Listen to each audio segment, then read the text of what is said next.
Karimnagar municipal corporation ఎన్నికల్లో భాగంగా ఈరోజు రేకుర్తి పాత గ్రామానికి చెందినటువంటి 19 మరియు 20 రెండు డివిజన్లు గతంలో మొదటిసారి కార్పొరేషన్ ఎన్నికల్లో 18 మరియు 19గా ఉన్నటువంటి డివిజన్లు కొత్తగా రూపాంతరం చెందుకున్న తర్వాత 19 మరియు 20 రెండు డివిజన్లుగా ఏర్పడినవి. ఈ రెండు డివిజన్ల యొక్క ముఖ్య బీజేపీ పార్టీకి సంబంధించిన నాయకులు కార్యకర్తలు బూత్ స్థాయిలో ఈ యొక్క సమావేశాన్ని ఈరోజు రేకుర్తి ఏర్పాటు చేసుకోవడం జరిగింది. కార్పొరేషన్ ఏర్పడిన తర్వాత 60 డివిజన్లు గత 60 డివిజన్లో రేకుర్తి విలీనం జరిగింది. రేకుర్తి గ్రామాన్ని కార్పొరేషన్లో విలీనం చేయడం జరిగింది. విలీనం చేసేటప్పుడు కూడా మేము ఈ గ్రామం నుంచి కూడా అందరం కూడా బీజేపీ నాయకులము కార్యకర్తలు అందరం అప్పుడు కూడా మాకు 33% వాటా ఇవ్వాలి, వాటా ఇచ్చినట్టుంటేనే మేము ఈ యొక్క కార్పొరేషన్లో విలీనం చేయడానికి మేము ఒప్పుకుంటామని ఆ రోజు టీఆర్ఎస్ ప్రభుత్వానికి కూడా మేము నిరసన ద్వారా తెలపడం జరిగింది. దానిలో భాగంగానే స్మార్ట్ సిటీ ద్వారా బండి సంజయ్ గారు కరీంనగర్ పార్లమెంటు సభ్యులు అయిన తర్వాత పెద్ద ఎత్తున కూడా పోరాటం చేసి స్మార్ట్ సిటీ నిధులు సుమారు మోడీ గారి ప్రభుత్వంలో 450 కోట్లు కూడా ఈ యొక్క స్మార్ట్ సిటీకి నిధులు ఇవ్వడం జరిగింది.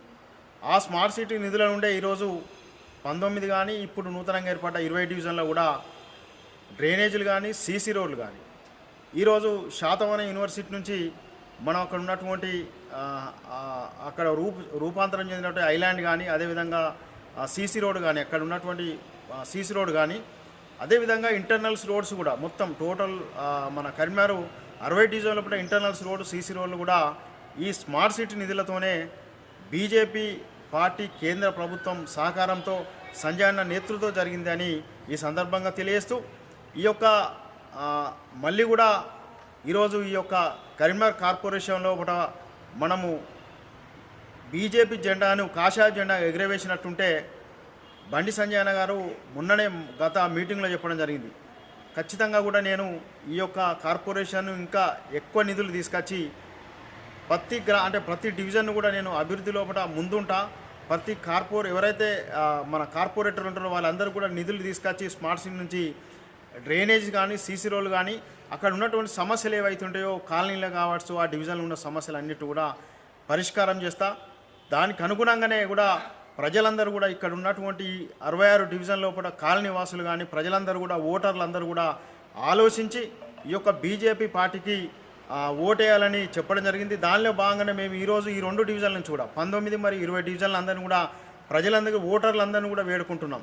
ఓటర్లందరినీ కూడా ఒక్కసారి గతంలో మీరు కాంగ్రెస్ పార్టీకి అవకాశం ఇచ్చారు, టీఆర్ఎస్ పార్టీకి అవకాశం ఇచ్చారు, ఒక్కసారి బీజేపీ పార్టీకి అవకాశం ఇవ్వండి.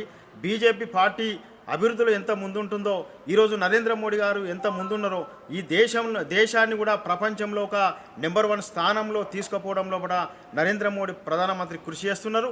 ఈరోజు 4వ ఆర్థిక శక్తిగా ఎదిగింది అంటే దానికి కారణము మన మహానుభావుడు నరేంద్ర మోడీ గారు ప్రధానమంత్రి గారు. అదేవిధంగా ఇక్కడ బండి సంజయ్ గారు కూడా ఇక్కడ మనకు ఆయన నాయకత్వంలో ఈ కార్పొరేషన్ను మనము బీజేపీ పార్టీకి పట్టం కట్టినట్టుంటే ఖచ్చితంగా కూడా ఆ దిశగా కూడా ఈ రెండు డివిజన్లను కూడా గెలిపించే దిశలో కూడా మేమందరం కూడా ప్రతి బూత్ అధ్యక్షుడు కానీ కార్యకర్తలు కానీ ముందుంటాం. ఖచ్చితంగా 100% కూడా రెండు డివిజన్లు కూడా ఇప్పుడు ఉన్న వాతావరణం కూడా బీజేపీకి అనుకూలంగా ఉంది కాబట్టి మోడీ గారి యొక్క నాయకత్వం లోపల సంజయ్ అన్న కూడా నేతృత్వం లోపల మేము ఖచ్చితంగా రెండు డివిజన్లు గెలిపించుకొని తీరుతాం. బీజేపీ పార్టీకి రెండు డివిజన్లు కూడా అవకాశం ఇవ్వాలని ప్రజలందరినీ కూడా కోరుకుంటూ భారత్ మాతాకి జాడి బాలరెడ్డి బీజేపీ పశ్చిమ జోన్ కన్వీనర్. నా పేరు సంకిట్ శ్రీనివాస్ రెడ్డి, బీజేపీ జిల్లా అధికార ప్రతినిధి. ఈరోజు స్థానిక సంస్థల ఎలక్షన్లో బీజేపీ కార్యకర్తలందరూ కూడా కలిసికట్టుగా పనిచేసి ఒకటే లక్ష్యం మనది, కరీంనగర్ మేయర్ పీఠము ఖచ్చితంగా బీజేపీకి రావాలని.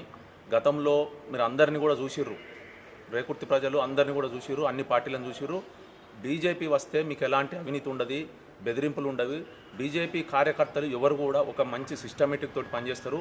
అదేవిధంగా మా బీజేపీలో ఇక్కడ ఉన్న రేకుర్తిలో ఎవరికి టికెట్ ఇచ్చినా కూడా మేము అందరం కూడా కలిసికట్టుగా పనిచేసి ఖచ్చితంగా ఇక్కడ కాషాయ జెండా ఎగరవేస్తాం, మేయర్ పీఠాన్ని దక్కించుకుంటాం.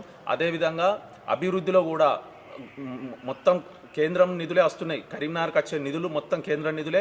గతంలో టీఆర్ఎస్ నుండి కూడా ఏం రాలే, ఇప్పుడు కాంగ్రెస్ కూడా ఇచ్చేదేం లేదు. మీరు దయచేసి రేకుర్తి ప్రజలను ఒక్కటే కోరుతున్నాం, మంచి పాలన అందాలంటే మీరు ఖచ్చితంగా ఒక్కసారి బీజేపీకి అవకాశం ఇచ్చి చూడాలని చెప్పి మీ అందరికీ విజ్ఞప్తి చేస్తున్నాం.